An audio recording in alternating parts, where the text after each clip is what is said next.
अगर आप भी लेना चाहते हैं देश दुनिया की तमाम जानकारी तो आज ही सब्सक्राइब करें हमारे चैनल को। साथ ही नीचे दिए बेल आइकन को जरूर दबाएं ताकि हर अपडेट आप तक पहुंच सके।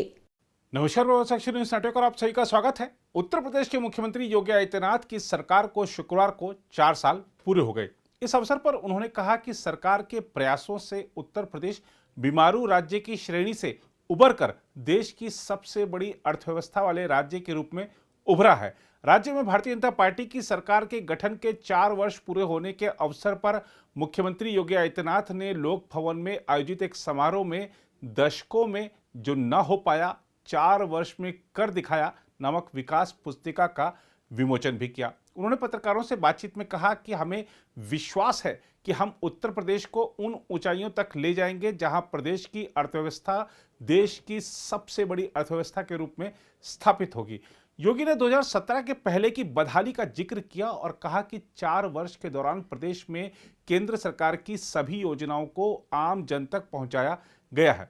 उन्होंने कहा पिछले 4 वर्ष में सभी पर्व और त्योहार शांतिपूर्ण तरीके से संपन्न हुए और 4 वर्ष में प्रदेश में कोई दंगा नहीं हुआ। पेशेवर अपराधियों और माफिया के खिलाफ कार्रवाई हुई। आज प्रदेश निवेश का गंतव्य बना है और आज देश दुनिया के हर निवेशक को पहला गंतव्य उत्तर प्रदेश दिखाई देता है। मुख्यमंत्री ने कहा कि उत्तर प्रदेश सरकार निवेश के अनुकूल वातावरण बनाने में पूरी तरह सफल रही है और प्रदेश के हर सेक्टर में सार्थक परिणाम सामने आए हैं। उन्होंने कहा कि उत्तर प्रदेश के बारे में देश की धारणा बदली है और सकारात्मक माहौल देखने को मिला है। मुख्यमंत्री ने प्रयागराज कुंभ, नमामि गंगे योजना की भी चर्चा की। उन्होंने कहा कि 2017 के पहले प्रदेश में कई जिलों में भूख से मौत होती थी, राशन कार्ड नहीं थे, लेकिन आज प्रदेश की 80,000 राशन की दुकानें ई-पॉस मशीन से जुड़ गई हैं। शिक्षा स्वास्थ्य के क्षेत्र में भी आंकड़ों के साथ सरकार की उपलब्धियां गिनाते हुए योगी आदित्यनाथ ने कहा कि पूर्वांचल एक्सप्रेसवे और बुंदेलखंड एक्सप्रेसवे इसी वर्ष जनता को समर्पित किया जाएगा। गंगा एक्सप्रेसवे का भी कार्य चल रहा है। पिछले 4 वर्षों के दौरान आदरणीय प्रधानमंत्री जी के मार्गदर्शन में उस समय के राष्ट्रीय अध्यक्ष और आज के गृह मंत्री माननीय अमित शाह जी, भारतीय जनता पार्टी के केंद्रीय नेतृत्व और प्रदेश संगठन के पदाधिकारियों और मंत्रिमंडल के अपने सभी सहयोगियों की मदद से हम लोगों ने प्रदेश के अंदर जो परिवर्तन किया है, आज मैं विश्वास के साथ कह सकता हूं कि इस परिवर्तन ने उत्तर प्रदेश को एक नई पहचान दी है।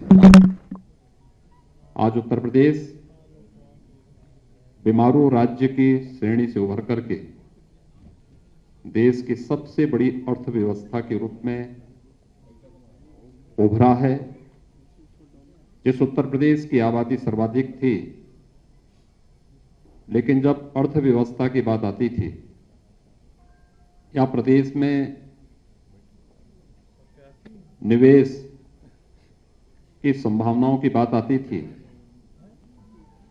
निवेश अनुकूल वातावरण से जुड़े हुए मुद्दों की बात आती थी या उत्तर प्रदेश के प्रति व्यक्ति आय की बात आती थी, तो इसमें हम लोग प्रथम 3 स्थानों में कहीं नहीं टिकते थे।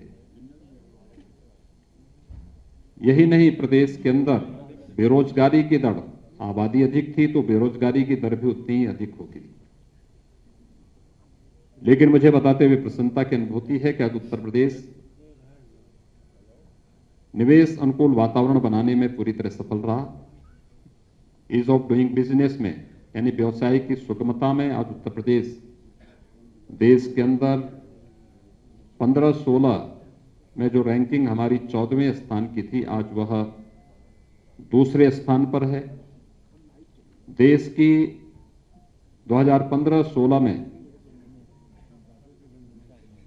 उत्तर प्रदेश की जो अर्थव्यवस्था 5वें-6ठे स्थान पर थी, आज वह दूसरी अर्थव्यवस्था के रूप में देश में उभरा है। उधर प्रयागराज की बात करें तो सुबह लाउडस्पीकर से होने वाली अजान से कथित तौर पर नींद में खलल पड़ने से परेशान इलाहाबाद विश्वविद्यालय की कुलपति प्रोफेसर संगीता श्रीवास्तव द्वारा जिलाधिकारी को पत्र लिखे जाने के बाद प्रयागराज रेंज के पुलिस महानिरीक्षक ने 4 जिलों के जिलाधिकारियों और पुलिस अधीक्षकों, वरिष्ठ पुलिस अधीक्षकों को इस संबंध में उच्च न्यायालय के निर्णय का सख्ती से पालन करने का निर्देश दिया है। प्रयागराज, फतेहपुर, कौशाम्बी और प्रतापगढ़ के जिलाधिकारियों और पुलिस प्रमुखों को 18 मार्च को लिखे पत्र में आईजी केपी सिंह ने इलाहाबाद विश्वविद्यालय की कुलपति के पत्र का संदर्भ ग्रहण करने और इलाहाबाद उच्च न्यायालय में दायर जनहित याचिका अफजल अंसारी और अन्य के मामले में पारित आदेश का पालन करते हुए शीघ्र कार्रवाई करने को कहा है। इलाहाबाद उच्च न्यायालय द्वारा 15 मई 2020 को पारित आदेश का हवाला देते हुए सिंह ने लिखा है कि रात्रि 10 बजे से प्रातः 6 बजे तक बगैर सक्षम अधिकारी की अनुमति के किसी भी धार्मिक स्थल अथवा सार्वजनिक स्थल पर लाउड स्पीकर या लोक संबोधन प्रणाली का उपयोग किया जाना प्रतिबंधित और अवैध है। इलाहाबाद उच्च न्यायालय ने अपने आदेश में कहा था कि अजान इस्लाम का एक आवश्यक और अभिन्न हिस्सा हो सकता है, लेकिन लाउड स्पीकर या ध्वनि बढ़ाने वाले किसी अन्य उपकरण के जरिए अजान बोलने को इस धर्म का अनिवार्य हिस्सा नहीं कहा जा सकता है। इसलिए किसी भी परिस्थिति में रात 10 बजे से सुबह 6 बजे के बीच लाउड स्पीकर के उपयोग की अनुमति नहीं दी जा सकती है। उल्लेखनीय है कि इससे पहले इलाहाबाद विश्वविद्यालय की कुलपति प्रोफेसर संगीता श्रीवास्तव ने सुबह में लाउडस्पीकर से होने वाली अजान से नींद बाधित होने को लेकर जिलाधिकारी भानुचंद्र गोस्वामी को एक पत्र लिखकर कार्रवाई करने का अनुरोध किया था। इस पत्र के सार्वजनिक होने के बाद मस्जिद के मौलवी ने स्वयं लाउडस्पीकर की दिशा बदल दी थी और ध्वनि कम कर दी थी। कुलपति ने 3 मार्च 2021 को लिखे पत्र में प्रतिदिन सुबह 5:30 बजे उनके घर के पास स्थित एक मस्जिद पर लगे लाउडस्पीकर से मौलवी द्वारा अजान किए जाने से नींद में खलल पड़ने की शिकायत की थी। प्रोफेसर श्रीवास्तव ने लिखा था कि नींद पूरी नहीं होने से दिन भर सिर दर्द बना रहता है, जिससे उनका कार्य प्रभावित होता है। उन्होंने कहा था, मैं किसी धर्म या जाति के खिलाफ नहीं हूं और वे माइक के बगैर अजान कर सकते हैं, जिससे दूसरे लोग प्रभावित नहीं हों।